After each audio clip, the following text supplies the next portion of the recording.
On en vient maintenant à la République démocratique du Congo, où l'ambassadeur d'Italie a été tué ce matin aux côtés d'un officier militaire italien voyageant avec lui et de leur chauffeur. Leur convoi a été attaqué par des assaillants près de la ville de Kanyamaori, à quelques kilomètres au nord de Goma. On en parle avec vous, Bruno Darou. Bonjour Bruno, on ne sait Bonjour pas Anchana. encore qui est derrière l'attaque, mais ce que l'on sait, c'est que des dizaines de groupes armés opèrent dans le parc national de Virunga et le long des frontières entre la RDC, le Rwanda et l'Ouganda.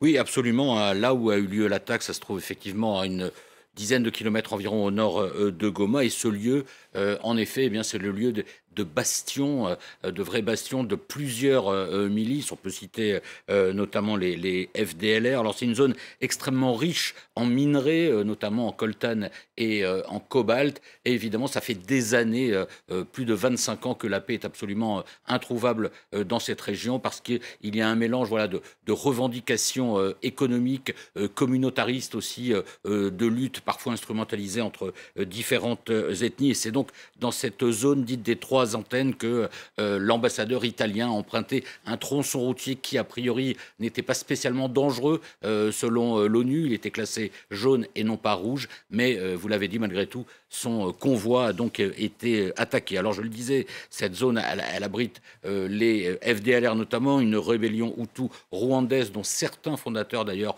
ont participé au génocide des Tutsis au Rwanda, mais il y a aussi les milices Nyatura des Hutus ou encore les M23 des rebelles congolais et j'en passe.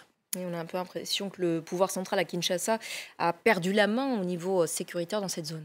Oui, en fait, ça fait des années que le pouvoir central à Kinshasa n'a jamais réussi à rétablir l'ordre dans cette partie est du pays qui connaît donc une guerre quasi permanente. Tous les présidents, pourtant, se sont engagés à rétablir la paix à l'est du pays. Mais vous voyez aussi l'immensité de la RDC, plus de 2 millions de kilomètres carrés, plus de 4 fois la France, donc c'est énorme. À peine élu en janvier 2019, Félix Tshisekedi avait dit qu'il était prêt à mourir pour la paix dans l'est du pays. Il avait également promis d'y installer l'état-major de l'armée. Eh bien, autant de promesses qui sont pour l'instant lettres mortes. Quant à la force de l'ONU qui est sur place, la MONUSCO, 15 000 casques bleus quand même, eh bien, elle est accusée régulièrement par la population d'être incapable de la protéger et de faire preuve d'inefficacité. Il y a un autre facteur actuellement qui explique l'abandon relatif de la situation dans l'est du pays, c'est qu'à Kinshasa, on s'occupe surtout de politique.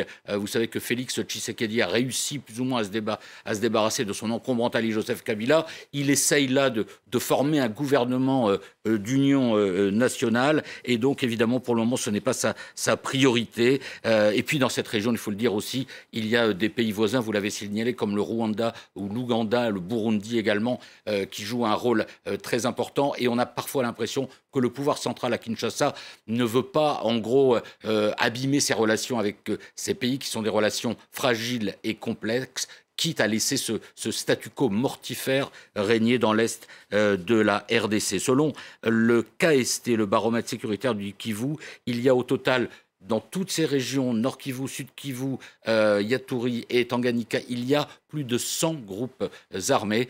Et il faut évidemment déplorer aujourd'hui la mort de l'ambassadeur italien, mais il faut aussi malheureusement rappeler que des dizaines de milliers de civils sont les victimes de ces violences permanentes. Depuis le mois de janvier 2019 jusqu'en octobre 2020, par exemple, il y a eu plus de 2000 civils qui ont été tués dans cette zone. Merci beaucoup Bruno pour votre éclairage sur la situation sécuritaire dans l'est de la République démocratique du Congo.